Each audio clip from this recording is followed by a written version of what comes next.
Айн оноо гэж ямар учиртай дуу вэ гэхээр хүүгээ алдсан эцгийн гуниг харуулслын дуу гэж яриад байхгүй. Амар мэдрэгдэж байгаа. Зүүн ууланд зэрэглээ байна хөө. Айн анаа минь ээ. Зүглээд утсан чинь үгүй байна. Юх. 1911 оны одоо эрх чөлөөний хувьсалт тэмцлийн удирдагч Чим Ан Хан дэржийн зохиосон дуу гэдэг. Тэгээ яаж ил үгнүүд нь бүр ямар амар юм бэ ёо. Хоорондоо үгсөө хөвлөж чад хүүг нэр нь цаазлах ял дунгац юм л хүртгэл яг тэр бүтээлийг ингээл согсон чи хүүгийнх нь толгой байсан гэж байхгүй.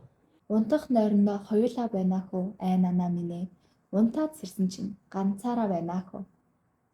Ийм таглайг навч хүүгийн толгой гараад чинь ямар царайны урд үзүүлэхгүй нэг чи одоо бүр Тэр мэж уулах нь ингээд ороод өөр ингээд зэрэглээ татсан байх ингээд харж сууж байгаад яг энэ айн анаа гэдэг дууны эхний дөрвөн мөрт нь бол буюу эхний төрөл нь орж ирсэн гэж.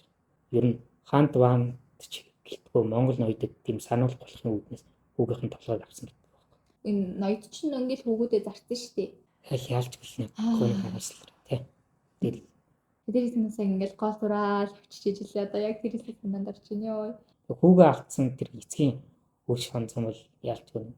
Бидний одоо энэ эрх чөлөөг бол авчрахад их хөв нэмэр оруулсан шүү дээ. Сая ингээд дуу нь ингээд явж ангууд киноны үйл явдал юм шиг те яг ингээд төсөөлөгдөд байгаа байхгүй юу? Яг тэр найзынхаа яриаг сонсохоос өмнө би энэ дуу зүгээр л яг хайрын дуу гэж боддог байсан. Нэг бүтггүй хайр те. Тийм бүтлгүй хайртай очирчаал Энэ нэг тангараа хэлээл ер нь яг Монгол улсыг тусгаар тогтлох ус болгоно. Ямар ч зүйл дууг нь харангууд хэмзэглэл те.